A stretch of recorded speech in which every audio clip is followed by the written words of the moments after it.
These are just our opinions. They may or may not happen, but this is our take on the global landscape going into 2025. Prediction number one, I believe we'll see a rise in deepfake voice phishing and a move away from email-based phishing for deepfake specifically.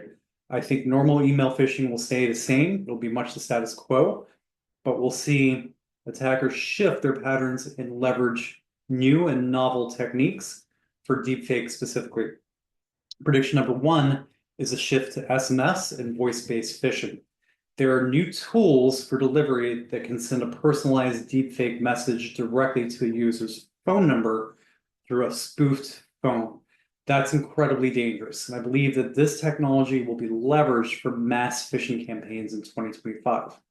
The other prediction that I think will happen is video conferencing phishing.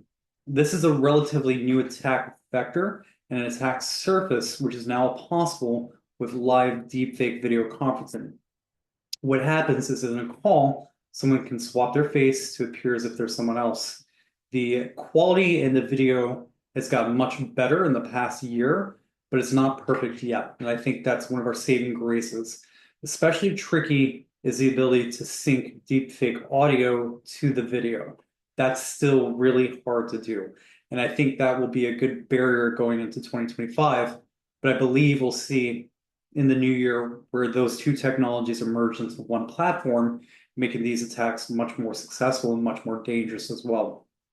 The good news is there's a lot of promising tech that actually solve this. Our partners at Deep Trust, for example, have put together pretty compelling tech to actually stop live deepfake video conferences.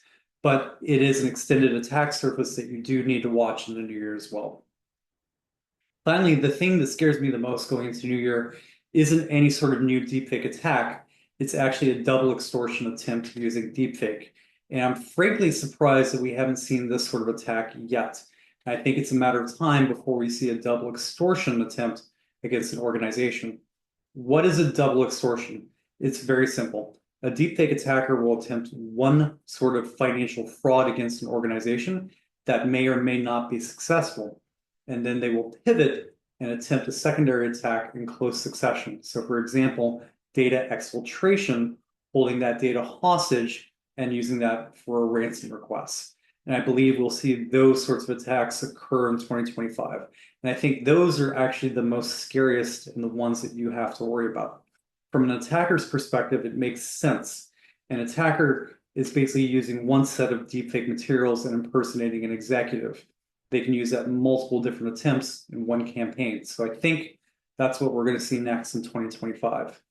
Finally, the two things to watch out for: impersonation, extortion, and infiltration.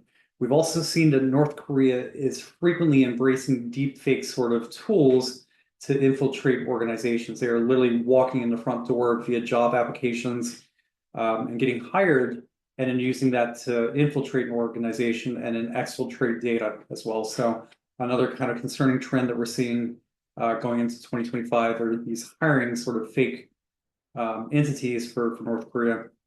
There's a couple of red flags that you can detect.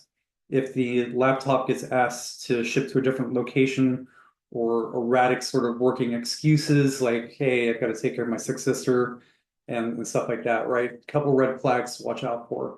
But it's really important during the hiring process to take that extra step and screen these candidates and do due diligence as well to make sure that you do not get infiltrated by a North Korean threat actor that's using deepfake. So just a couple of our predictions. Hopefully none of them come true, but I think that's going to be what we see in 2025. So happy holidays and stay safe.